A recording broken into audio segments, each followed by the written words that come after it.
YouTube family kings and queens, man, I want to thank you guys for tuning into this video. In this video right here, we're going to go over how to manage your work life and your personal life.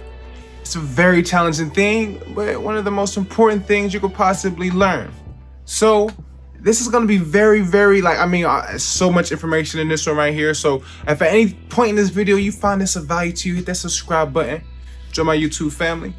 But without further ado, let's dive straight in. Guys, life is very short. I mean, when we look back, it's all a blur.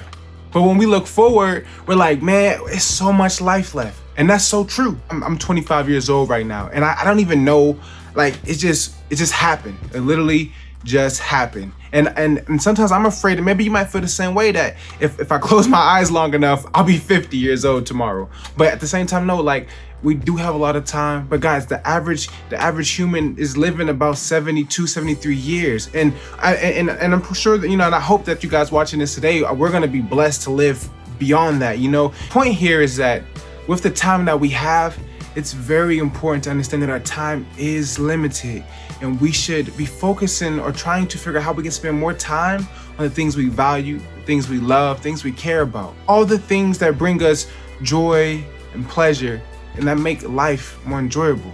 In my opinion, time is the most precious, the most valuable thing that we have. I mean, love, don't get me wrong, it's priceless. But what is the love without time? And some may say money, but what's money without time? So time is one of the greatest assets that we have, and unfortunately sometimes we take it for granted. So before we go any further, let's highlight some key reasons on why managing your work and personal life is very important. The first key here is because it causes less stress if you can find that balance. And the three things I'm going to go over in this video here is work life, social, and personal life. And if one of them, if you have too much of one, it can imbalance the other one. It can cause a lot of stress in your life. And that's going to kind of segue into the physical and mental health aspect. I mean, being able to have clarity here will really give you a lot of peace of mind. Also, with being able to balance and manage everything better, you'll have more time to focus on your physical health, which is a cycle there, mental, physical health. And those are two important things, because if you're mentally and physically healthy, then usually you're able to be in a better position to perform at a high level, and that will lead to financial health or financial freedom. But my favorite reason why a balance is important is because it allows you to be present in the moment. It allows you to have your time at work and to not feel like you should be somewhere else or wanting to be somewhere else. You can actually perform well at work. When you're with your loved ones, with your friends, family, I mean, it's important to have your own hobbies, interests. I mean, even me with this channel, yes, it's something that I really love and enjoy doing. And we're gonna get deeper in this down the line, but I'm gonna show you, the importance of the balance and why each one is very, very valuable. And you want to make sure that you have a good balance of each three. So here, I'm going to really try to it's going to be a lot of information in this, but I really want to try to run through this. So the first part I want to go over is the importance of your work life. Now, guys, your job can really be your first sponsor. It can invest and fuel a lot of the things in your life. Some of us are very fortunate enough to be in the career path of our choice. Some of us are just working a job just so we can pay the bills, and we're not exactly sure what we want to do, but we know that we have to pay the bills. It's something we cannot run from. Some of us are fortunate enough to actually be able to still live with their family or live with friends or something to where they don't really have to focus too much on their job, and they can focus on more of their personal and social life. The idea that when you think of your professional life, your work life, I mean, there's people who are, professional video game players. I mean, there's professional, YouTubers, so it's like, when you think of it, work doesn't always have to be daunting. It's just like, you have to get to where you want to be able to make a living off of what you enjoy. The reason why I talk about your work life first is because without your work life, without making money, everything else is miserable. I mean, how good is your social life if you don't have any money? How good is your romantic life if you don't have any money? How good is your personal life if you don't have, you can't fund your hobbies or interests? You can't afford it. So the reason why this is important, because majority of us, we have to dedicate 8 hours, 40 hours a week to literally work, and it's unavoidable. So everything else around that, we have to come up with a way to manage it. We have to come up with time for social life, come up with time for our personal life, come up with time to spend, with your significant other. So the second part here is the importance of your personal life. Most power is in this one right here. Now, guys, you already understand that this is a personal development channel. So this is the same song I've been singing to you guys. So I won't drag this out. But when I say when it comes to your personal life, make everything personal. Everything is personal. What I mean by that, everything in your life is a reflection of your personal life. So for me, for instance, I'm making this YouTube channel. You think I don't want to have to keep going to my job, working 8 hours, where I really work. I'm there for 9 hours a day. So when I come home, I have to plan. So most of my time I'm spending trying to create YouTube ideas, creating YouTube videos, editing, things like that, right? At some point in this, I'll be able to have my work and personal life be one, because I enjoy making YouTube videos. I love doing this. And at some point I'll be able to make a living off of it. Ergo, creating 40 hours a week. Where I was already after work spending time on this, but now look at how much time I can get if I can actually get this to work, good Lord willing. So set aside from your own personal development, you can literally invest in, monetizing your hobbies, your interests, finding a way. Some people love animals and they start walking dogs, or they go work, work at a shelter or things like that, right? I mean, if that's what you love to do and it fuels your personal life and you feel like, oh yeah, this is really good for me and I'm able to make money off of it, that's a big life hack, If you're able to get this off, your personal life will excel a lot, and you're not feeling so miserable at your job where you're obligated, to yourself to make money, pay bills. Set aside from if you're able to make money off of it, it's very important to take time out of your day to spend it on self-love and self-care and doing the things that make you happy and give you joy, and never feel guilty for that. It's important for you, like I said, self-love and self-care, to take time out of your day, at least, even if it's just an hour, to spend it on things that bring you happiness and joy. The next, and definitely not the least important, is your social life and the importance of it. Now, I'll be honest, as an introvert, my social life is horrible. It really is. Because after work, I'm spending so much time in my personal life trying to actually, like I said, create my personal life into actually create a business so that my personal life and my professional life is one. So everything else, all I have to do after that is just find time for social life. And social life for me is always hurting. And the time that I do have, I try to, spend time with my girlfriend, try to visit my younger brothers, visit my mom. I have a nephew, I have cousins, I have best friends. It can be very overwhelming, especially for somebody like me being an introvert. Now, on the other hand, extroverts, they probably spend most of their free time outside of work, because you got to go to work. Probably spend most of their time socializing. So where they probably hurt is their personal life. They're probably not spending that much time on their passions or their hobbies unless it involves socially, where they can kind of cram it together, and that's what helps them out. So you really have to know yourself and know what works for you, because this is going to be something that's unique for you. What works for me or works for the next person, or what might work for your girlfriend, your boyfriend, it might all differentiate. So you got to really understand yourself and what works for you. In the weirdest analogy I can possibly create, you got to kind of look at this as like your job is the foundation of your house. It's the foundation, it's the base, meaning is it's going to hold. And your personal life is the utilities. There's the lights, the water, the gas, whatever utilities may be, in your home, right? And then your social life is all of the things that help you appreciate everything when you're away from your own self, your own issues, your own problems, motivations, growth, things like that, and away from your job. Your social life is what makes it a home. And without a social life, that's just a house, and it's just a place that you go. Social, family, love makes it a home. And that's what and that's the best, worst analogy I can create for this. But again, we have to learn to find a balance. It's very important to have a balance.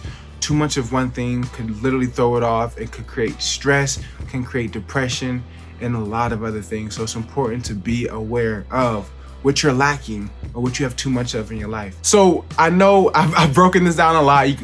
Some of you guys have probably left the video, but now let's get into the tips on actually how to do this, And again, I wanted to do this in a different way, so I hope you guys appreciate it. So again, let's go over these tips, and if you have tips as well that can potentially help me out, leave them in the comment section down below. So the first group of tips right here, and these are all mindset related, because this right here is the greatest weapon that we have. So when it comes to trying to find a balance, of course, a lot of it's going to have to do with your mindset. So the first thing I'm gonna say is know your limits, because you don't want to burn out. And if you burn out doing this, when you have to go to the next thing, the next focus in your life, you're not gonna be able to apply enough energy there. You're gonna be at work, you're gonna be lackadaisic, and you're gonna fall off, and then you're gonna be getting scolded or whatever at work about your work ethic. Now it's gonna translate over to your personal life, and you're not gonna be able to you're not gonna be able to relax there. Now it's gonna translate over to when you speak to your girlfriend, your boyfriend, you speak to your mom, your dad, your brother, your best friend. So guys, don't burn yourself out. Take a break for your own mental health. So set aside from taking a break, make sure that you are present in each of these moments, okay? Because you want to give everything its proper time. I don't care if you're playing the game, you play the hell out the game. If you're on a date, you date the hell out that date. Whatever you're doing, if you're cooking, man, you focus on that, you be in that moment, you appreciate that moment. And this is mindfulness. The next thing, guys, is set realistic goals. Don't set goals that force you to abandon other things in your life, you know? So like sometimes we just overestimate what we can do in a year and underestimate what we can do in 5 years. I mean, you can still be that rocket spaceman, doctor, football player, lawyer, doctor, but probably in 5 years, not in 1, okay? So I'm not saying don't go for the biggest dreams that you can have, but set realistic goals or you're gonna drive yourself crazy and you're gonna miss out on so much stuff just overstacking your plate. The biggest thing of this for your mindset is always take a moment of clarity. You know, that's the importance of exercising and working out, man. It does your body good, does your mind good, emotionally, does you good. Start a journal. I say this all the time, guys. Clearing your mind, putting it on a piece of paper. You don't always have to tell somebody. You can just do that with yourself. Tell yourself. Write it down. It's powerful. It's very powerful. The next biggest thing of this is your time management. And this is a lot involved in this. But I'm going to keep this very, very to the point, man. We make time for what we love. We make time for what we love. And that doesn't mean we're always doing it, but we're always thinking about it. When you're thinking about it a lot, you're gonna make time for what you care about. Guys, usually when things are chaotic in our life, that means we're lacking structure and order. So if you want to be better with time managing, you want to be better at actually designating things, you have to get structure and order. You need to write down, you need to plan ahead, you need to be as detailed as you can be, but whatever works for you. I've said this in the video before, you need to make a list, what's important and urgent, all the way down to what's not important and not urgent. That doesn't mean it does not matter, it's just not important and not urgent. Like me finishing the next level on a video game. It's not important, it's not urgent, but I care a lot about it, and I'm definitely gonna complete that. Sometimes the best thing you can do is have a set schedule and time for certain things. I've done this, I've taken care of this thing, that was important, that was urgent. Now I have about 45 minutes of just no obligations. Let me go ahead and relax a little bit. Let me go ahead and do this. Let me catch up on this TV show and do whatever works for you. Don't do what someone else says. Whatever works for you, whatever is good for your mental health and whatever makes you happy. Another thing is learn to say no to the things that you don't want to do or the things that don't really bring you joy, don't make you happy. I mean, sometimes somebody might ask us for help, but that doesn't mean you have to do it because you care for that person. Sometimes you have to say no because you care for yourself. And also know what you can outsource and delegate. You don't have to do every single thing on your own. I pay for things not because I can't necessarily do it, or maybe because I can't do it well, maybe because I don't want to put the time and energy into that, and somebody can do better at it than me for a small price and do way better than me as well in a shorter time. So learn how to outsource and delegate as well. That saves you a lot of time. You don't have to focus on certain things. And lastly, know when to turn off work mode. Know when to give your mind a break and to not even think heavily on anything. I mean, at this point, we're just autopilot. We're turning our brain off. The last part here is about your values. Because when it comes down to it, guys, it really all depends on what you value. And when you value something, you'll build a discipline for it. And this is what really shows what you actually care about or what you don't care about. I used to beat myself up over everything, overwhelm myself, overwork myself, stress myself out. But then I actually realized, that everything doesn't matter. But what matters is what matters to you.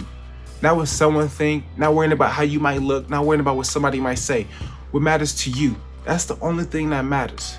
And then you start to separate what you really care about, what just might sound nice, what just might look nice, what might be cool. And you start to focus more on what is important to you. You have to understand, with every time we're succeeding at something, we're sacrificing something. So when it comes down to it, whether it's work, social, personal, we're always sacrificing something. What are you willing to sacrifice to get what you want? Sacrifices are made for growth. And at some point in your life, you may have a little less love. You may have a little less time for friends, parties. You might not talk to all your family all the time. You're gonna go through certain things that require you to sacrifice things that are important to you. I'm in my 20s and I don't party. I don't do a lot of certain things no more. I've kind of got out of that phase. But I also realized to myself that if I don't get out of this phase now, then I'm gonna have to go through it at some point, or I will never be able to get to where I want to get to. For me, some may be able to keep these things and still be successful in whatever they choose. But you always have to be real. You have to be mindful of what you're sacrificing and understand that sacrifices will always have to be made. So there's no perfect time management. There's no perfect balance. There's just a balance that works for you and something that you can find. And every day that balance might change. But make sure that you make time for the things that matter to you. I mean, what matters to you, not what matters to everybody else. So in conclusion here, we can't have everything, but we can have what matters most to us. So as always, guys, continue to persevere, stay positive, and be blessed. And until next time, peace.